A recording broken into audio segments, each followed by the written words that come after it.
Hey guys, so today I'm gonna go over how I make my sponge cake. I get a lot of questions. I have this recipe posted on my Facebook page. I'll link it below. But a lot of people ask me questions about the steps that I go through. So I'm gonna show you guys how I do this today. So the kids are with me today still, so you'll be hearing them in the background. So I have in here 8 egg yolks and then 10 egg whites. So we're gonna start with the egg white mixture. We're gonna mix it into a meringue. So what we wanna do is just wanna keep mixing it until it becomes like a nice thick white texture. So let it mix until it's frothy, and then I added some cream of tartar. So about like 2 teaspoons of this. So let it mix for a little bit.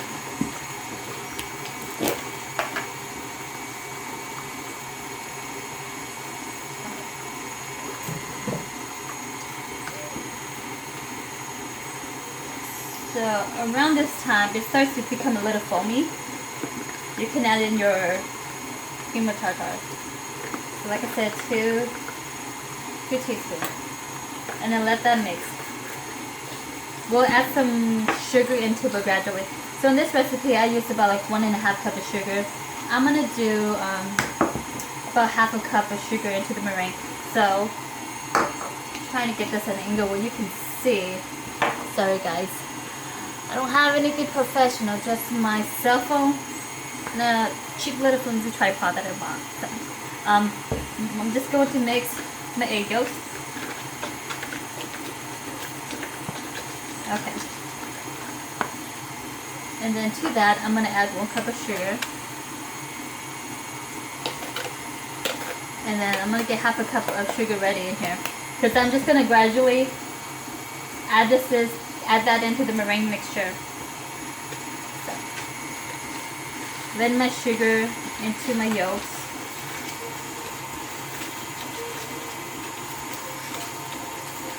Alright. And now I'm going to start adding my liquid ingredients. So I do 3/4 cups of oil. It doesn't really matter what kind of oil you use. I usually use like a vegetable oil. Today I'm using a canola oil.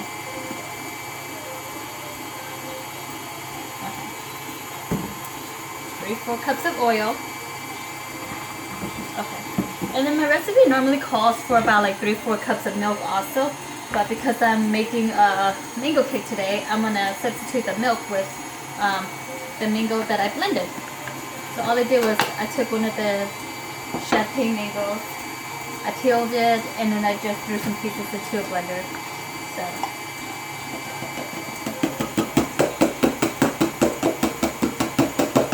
I don't know if I blended 3/4 cups in. Let's see. It's a little shy 3/4 cups. So I'm going to add a little bit of milk until I have about 3/4 cups.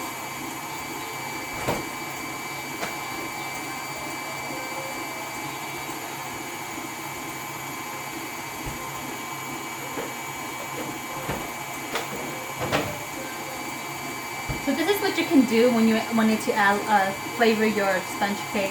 If you want to take some fruits and put it through a blender like what I did, then that's what you can do. You can place the milk with the blended stuff instead. I'm going to mix that in.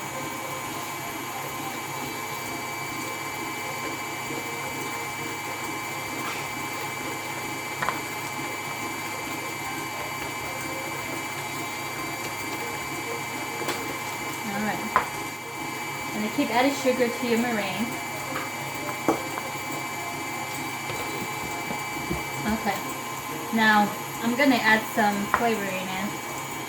Add some vanilla extract in. I think in the recipe I say about like 2 teaspoons. I just kind of fill it out, honestly. So I have 2 different. I'm also gonna put some mango extract in. I have 2 different types, and I honestly don't know which one I like more. So you guys follow me. I always say I'm all about experimenting, so I'm gonna try them both and pray that they taste good. I put about 1 teaspoon of each in.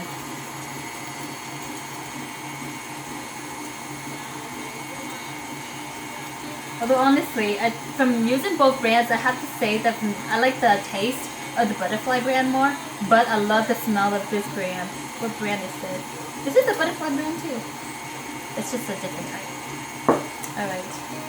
Gonna mix those in.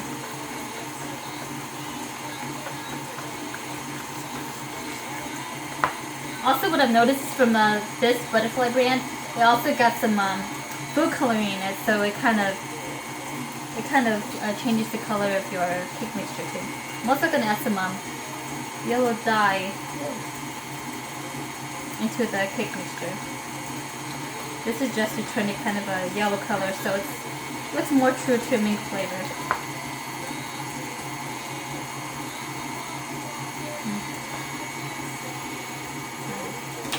Sorry guys, I really don't always measure when I'm making my cakes. I just fill it out. I know sometimes you guys ask me how much of this do you put in, how much of that do I put in, and I don't give you very good answers because I just kind of throw everything in and pray that it turns out well. I know that's not the best answer, but that's the truth. Alright. So that's all mixed in. So now we're gonna add a dry ingredients in. So in here I already have 2 cups of flour that I put through the shifter, and I also have 2 teaspoons of baking powder. So all I do is I throw it in and then I carefully mix it.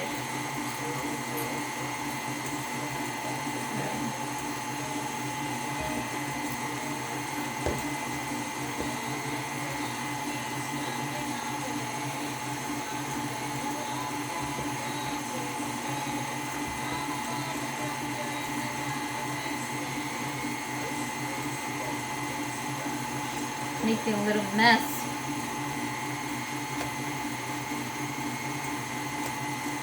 Alright, so you don't want to mix this either.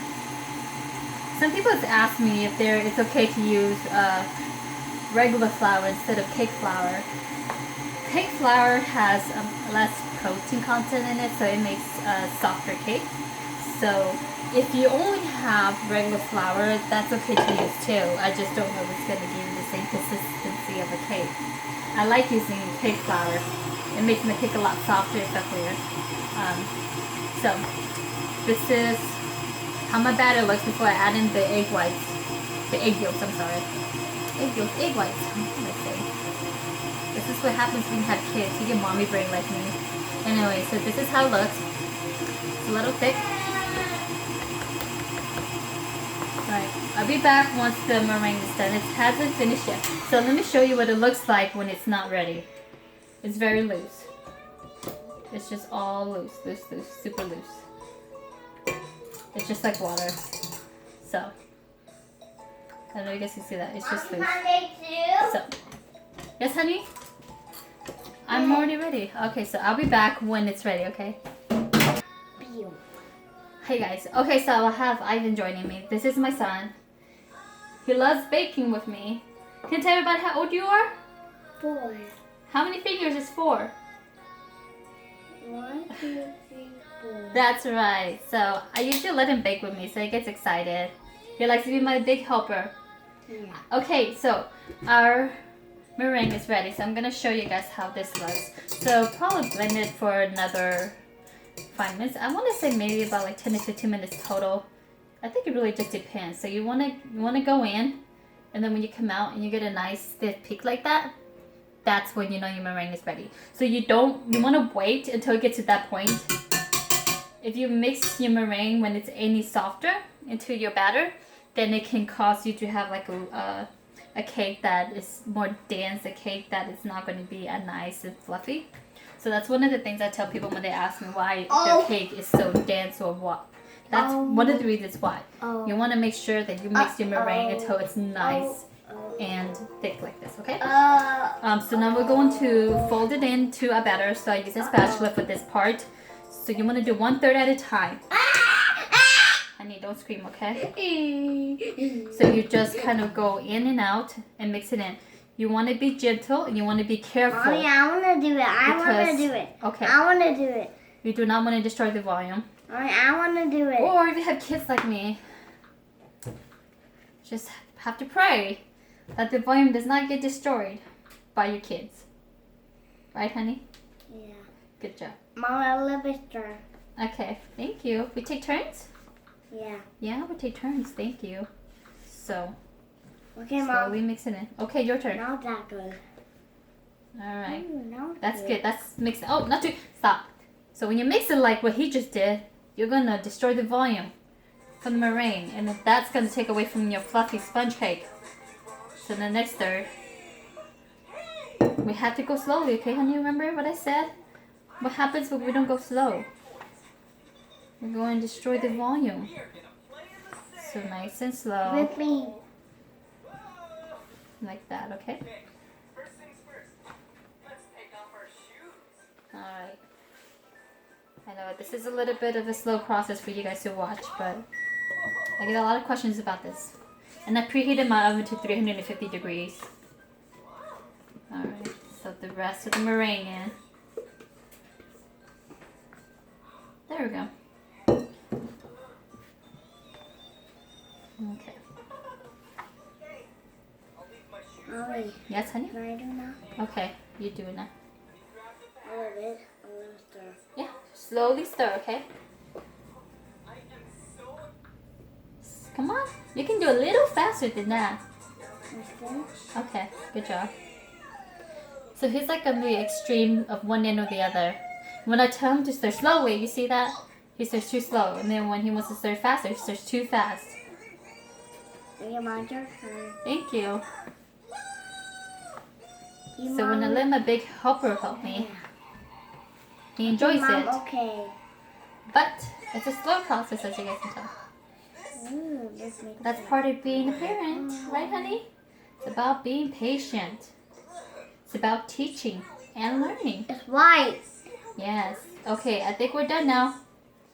All right. One more stir. All right. So, I'm gonna pause the video. I'm gonna give you guys a close-up view of this. All right. So, sorry. This is where I have the best lighting, so I brought you guys over to the sink. So you want to have that kind of consistency, okay? It's gonna be nice and foamy. You don't want it to be any less than this, because your cake will end up being too thick. Alright, so I have 2 8-inch pans that I've lined with parchment paper. So one of the other things that I tell people is to use aluminum pans, because with the non-stick pans, your cake is not going to cook as nice and evenly. So they're going to burn faster. So that's why I like to use aluminum pans. So we're just going to pour this, divide this in half and pour it in. Might have overdone that one a little bit. Now we're going to bake at 350 degrees until you can stick in a toothpick and it comes out dry. So for me, I think it takes about like 35 minutes. If you start to notice that your cake is starting to burn on the sides before your middle is cooked, turn your temperature down to 325. Sometimes about like halfway through, I just turn my temperature down just so that I don't burn the edges of my cake. It depends on your oven. Every oven's a little different. So you have to get to know your oven a little better. So I'm just gonna... Mommy, you want to get this one for Jaden? I didn't divide this. Mommy, you want to get this one for Jaden? So you want to give that one to your baby brother? Yeah. Are you sure? Yeah. I guess so, honey. Alright. So there we go. I just got in both of my pans. So, alright. What I also like to do is I like to just tap it to release all of the air bubbles. And I like to spin it a little bit too, so get a nice flat surface on the cake. Alright. So into the oven for 350 degrees, and then when they're baked, I'll show you guys what to do.